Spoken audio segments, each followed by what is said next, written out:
Vamos falar de vestibular e vamos começar falando a respeito daquilo que você não... Vestibular não existe mais, né? Enem. Eu de vestibular. Meu tempo era vestibular, agora é Enem. Exame Nacional do Ensino Médio. E vamos falar de física, porque a turma está preocupada com a prova de física, prova de química, que vai ser realizada no final de semana. Dicas com o professor Wendel Marques, que já está aqui com a gente. Tudo bem, professor Wendel?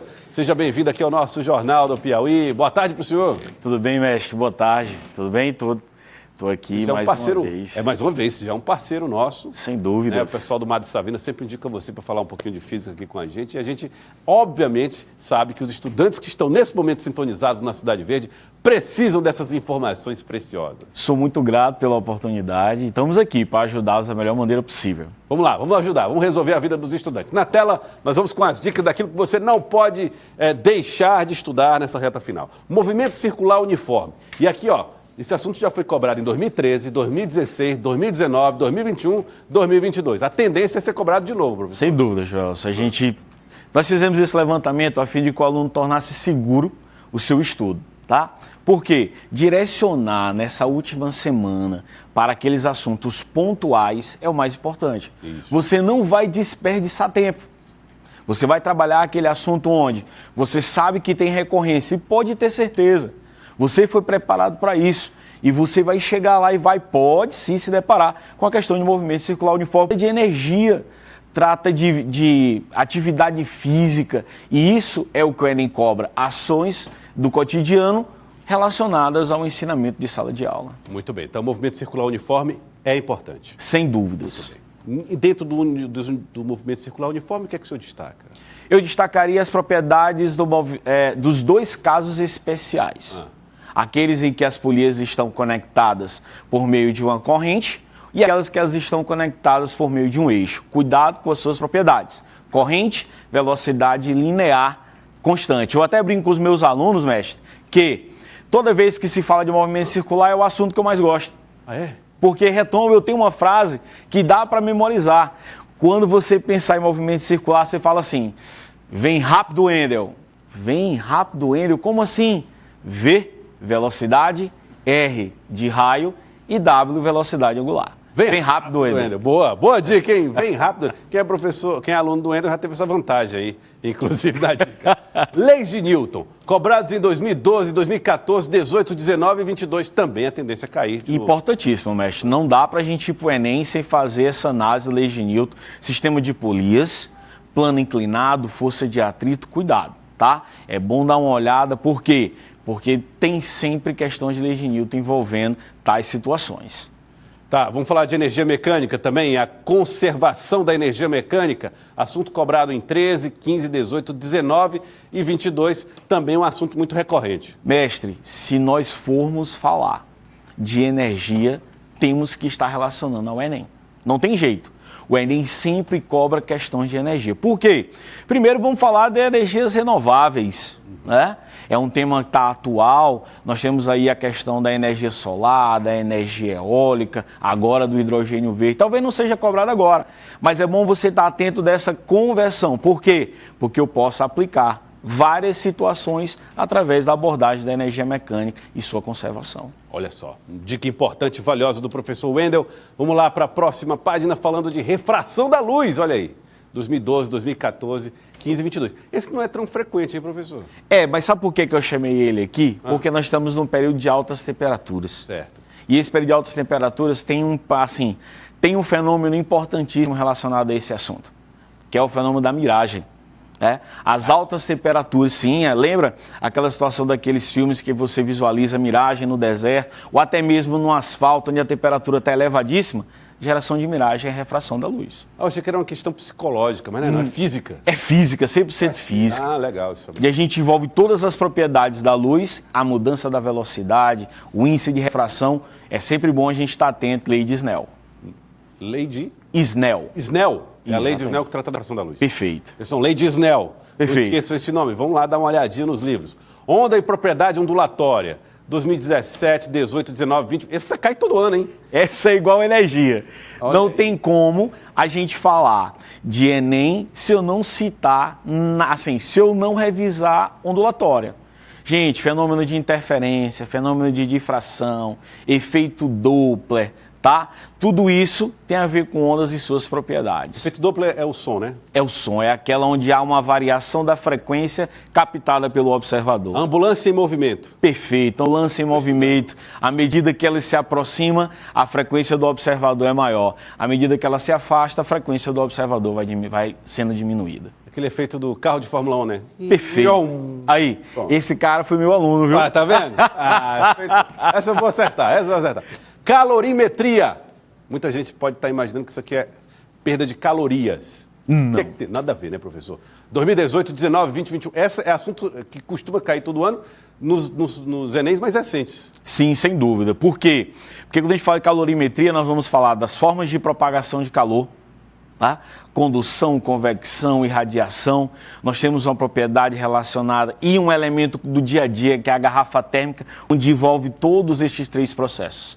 Então, além disso, nós temos o quê? A questão do calorímetro, da conservação da quantidade de calor, do equilíbrio térmico. Então, são ações cotidianas que estão relacionadas à calorimetria. Estufa, gente, funcionamento da estufa, tudo a ver com a nossa calorimetria. Tá, mas o senhor não fala do efeito estufa. Também. O efeito estufa também como consequência. Olha. Porque quando há aquecimento, ocorre o quê? Degradação da camada de ozônio, superaquecimento. Nesse assunto entra resistências? Aqui não entra não calorimetria, mas entra no próximo. O próximo. Então vamos para o próximo, próxima tela. Resistores e potência elétrica. Olha aí. Caiu em 18, 19, 20, 21, 22. Cai muito. Sem dúvida, sem dúvida. Resistência elétrica, leis de Ohm, está associada ao efeito Joule que nós conversamos aqui ano passado, né? Então, é um assunto do cotidiano, é um assunto onde você tem as propriedades básicas. Eu sempre digo, se você vai fazer questão de elétrica, começa primeiro por definição. O que é resistência? Como eu defino resistência? É a razão da tensão pela corrente. Como essas resistências se associam? Em série, paralelas ou mistas. E aí eu vou discorrendo. Em série, corrente constante. Paralela, tensão constante.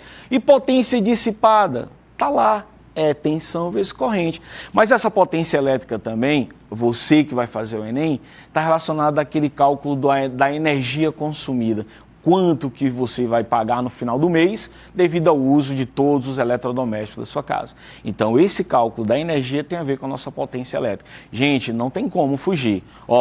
Energia renovável, energia solar, economia na fatura de energia, tem tudo a ver. São temas que você não pode deixar de lembrar na hora de fazer o Enem para marcar a alternativa certa e seu TRI, elevar.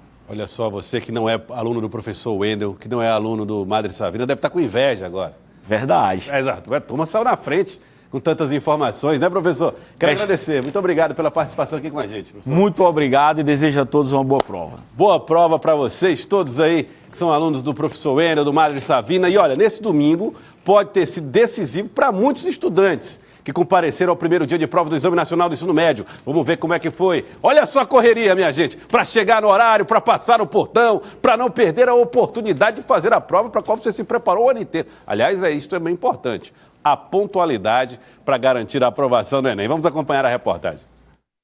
Adele Quejane concluiu o ensino médio há 20 anos e, apesar do tempo fora da sala de aula, neste ano ela tomou uma decisão diferente e resolveu fazer o Enem. Ela sonha em cursar História e, depois de uma intensa maratona de preparação, chegou a hora de dar o primeiro passo rumo ao seu objetivo. Amo a matéria de História e, para falar a verdade, a humanidade começou através disso, né? De uma história. Então, é um gosto pela história, pelo passado.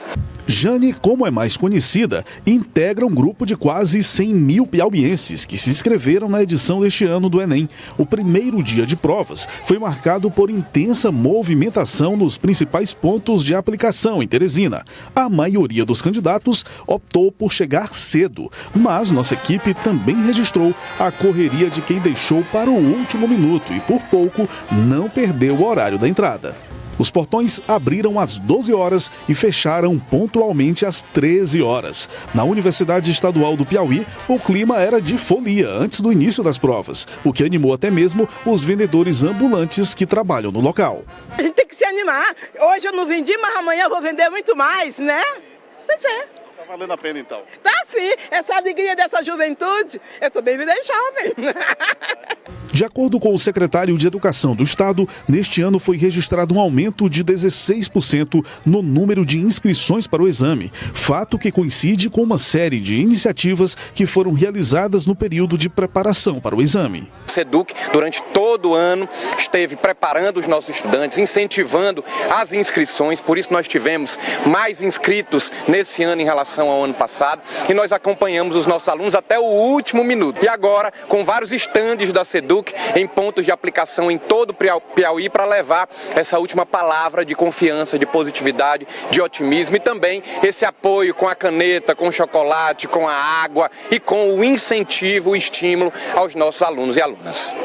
Mesmo com toda essa movimentação, a Polícia Militar, que destinou mais de 800 homens para garantir a segurança dos candidatos, informou que tudo transcorreu dentro da normalidade neste domingo. O Centro Integrado de Comando e Controle do Enem 2023 funcionou nesta sala, aqui no quartel do Comando Geral da Polícia Militar do Estado do Piauí, onde recebia todas as informações sobre o andamento das provas. Trabalho que começou às 7 horas da manhã e seguiu até o final da aplicação. Fizemos esse planejamento para ter policiais em todos os locais, 288 locais aqui no Piauí, nas 33 cidades.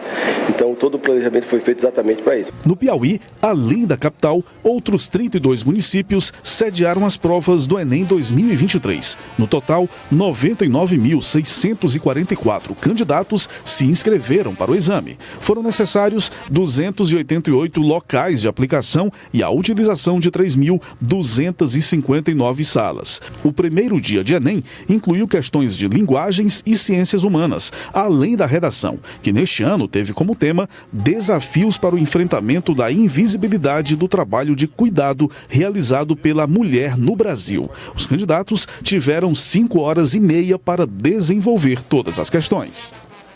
Dificuldade do tema foi interessante, aliás, é uma discussão também muito importante. Mas você que ainda vai fazer prova, fique atento, porque agora nós vamos para dicas de química para você. O professor Jankelson Fortes já está aqui para dar as informações para nós. Professor Jankelson, seja bem-vindo ao Jornal do Piauí. Obrigado por aceitar aqui o nosso convite, falar a respeito de química. Ótima tarde, seja bem-vindo. Obrigado, boa tarde a todos. Estamos aqui para contribuir. Vamos lá, professor. Na tela, as informações a respeito de química. Atenção, isso aqui pode ser complicado para você, mas olha só. Você precisa estar atento a ácidos carboxílicos, ésteres orgânicos, álcoois e aminas.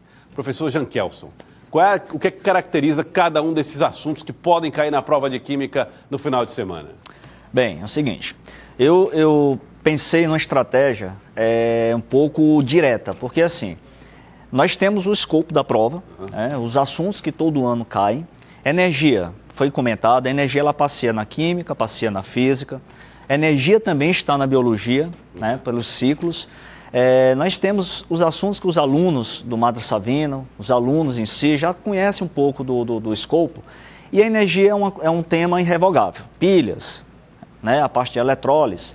Mas o que eu trouxe hoje é a saidinha. Conhece, Joel, a saidinha? Saidinha. O que é a saidinha? O aluno está nervoso, o aluno ele precisa se acalmar, o aluno ele precisa ter ao seu favor pontos positivos e ele precisa gabaritar questões mais fáceis, trazer essas questões para ele, para que ele vá tendo uma tranquilidade ao decorrer da prova, para que ele vá buscar uma questão um pouco mais complexa, certo? Correto. Então, a química orgânica, ela é um ponto de apoio para o aluno. Por quê? Porque a química orgânica, primeiramente, não tem cálculo. O aluno já se desespera com o cálculo. A química orgânica, ela está relacionada à saúde, tá? Então, por que eu trouxe essas 4 funções? Porque tem muitas outras funções, ácidos carboxílicos, os álcools, os ésteres e as aminas. Primeiramente, porque o ácido carboxílico é uma função primordial para a formação de outras funções. Várias reações orgânicas se processam com ácido carboxílico. Por exemplo, eu vou formar um éster, eu preciso de ácido carboxílico em algumas situações. Eu vou formar propriedades de sabão, eu quero formar um sabão, reação de saponificação, eu preciso de ácido carboxílico. E os ácidos carboxílicos são funções que têm grande afinidade com água. Os ácidos carboxílicos, eles fazem uma interação com a água. Por que eu trouxe o álcool? Porque o álcool, reagindo com o ácido carboxílico, vai formar tão esperada reação que é presente na prova do Enem, que são as reações de esterificação. Por que eu trouxe os ésteres, que é a formação de ácido carboxílico, da reação de ácido carboxílico com álcool. E você tem a formação de um éster.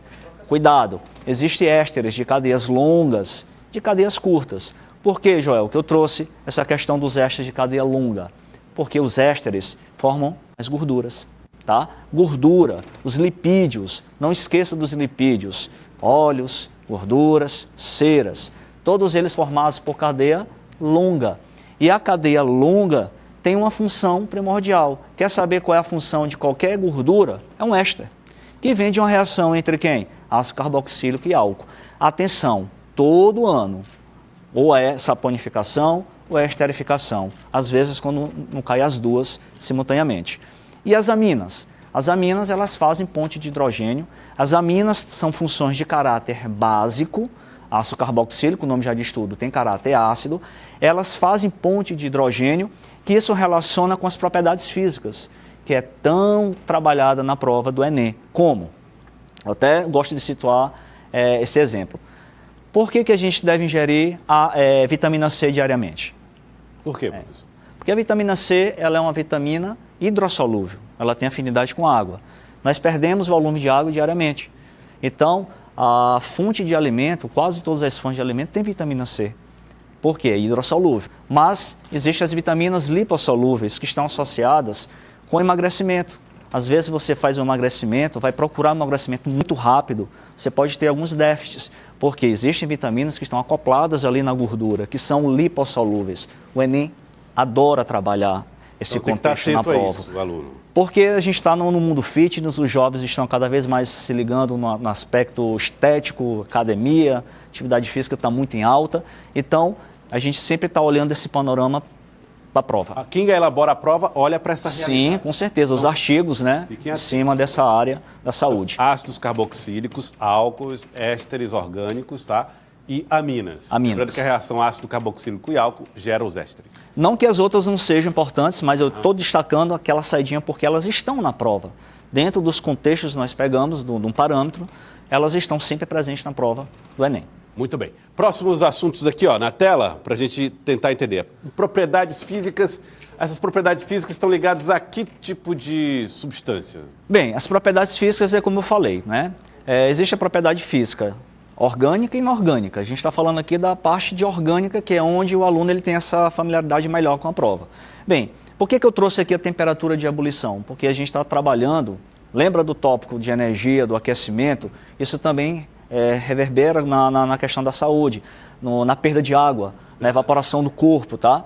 Então, existem as funções que eu estou trazendo como temperatura de ebulição, ela tem essa questão do aquecimento, né, dos líquidos, aquecimento da água, a perda de propriedades, tá, químicas na água. Então, lembrando que quando você tem aumento de uma cadeia carbônica, você tem o quê? Você vai ter maior temperatura de ebulição dessas funções, né? Aqui eu botei exemplo aí de funções apolares, funções polares, tá? Botei o próprio álcool como exemplo ali na última taxa, ali de 64,5. Então, quando você aumenta a temperatura, você vai aumentando essas temperaturas de ebulição. E quando você diminui a cadeia, você diminui também a temperatura. Diminui a cadeia de carbono. De carbono, maior a temperatura de ebulição, porque eu tenho mais interações. Então é inversamente proporcional. Inversamente proporcional. Aí já peguei ali o tópico das interações.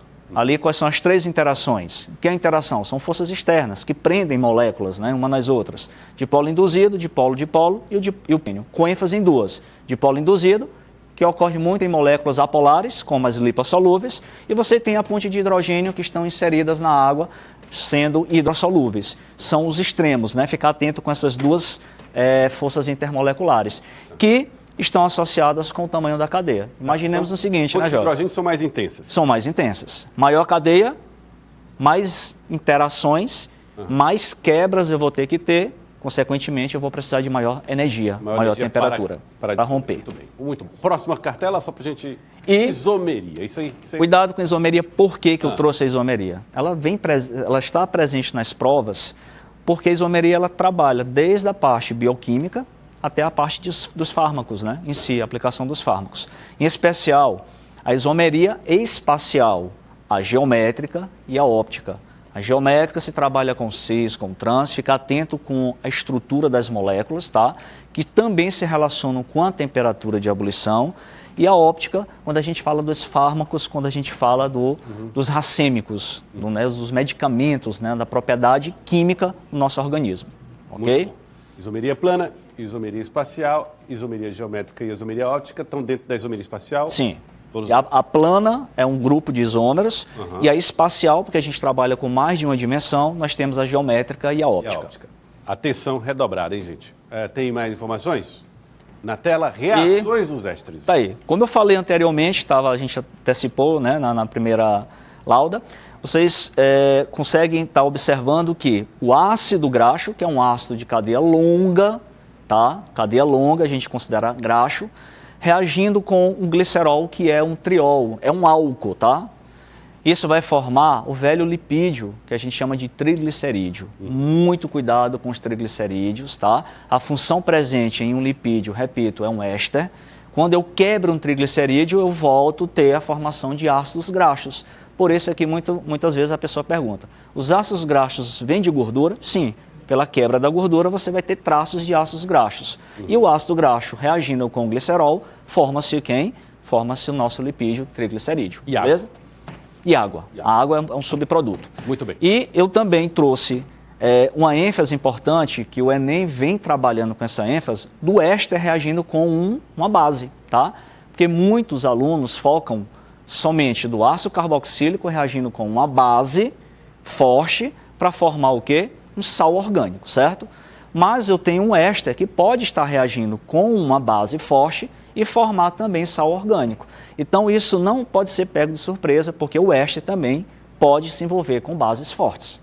Muito bem. E gerando sal e gerando sal orgânico e álcool. Muito bem. Álcool como subproduto também. Como subproduto. Muito bem. Eu quero agradecer ao senhor, viu, professor? Muito obrigado pela participação. Eu que agradeço. Aqui no nosso Jornal do Piauí. Fiquem atentos às dicas e às informações. Muito obrigado a todos lá no Mar de Savina também. Sim, uma boa prova para todos e obrigado pela oportunidade. Muito bem. Muito obrigado, professor. Tá aí, gente. As dicas e informações para você. Agora é só pegar nos livros, pegar aquelas últimas informações, aquelas últimas dicas para fazer a prova.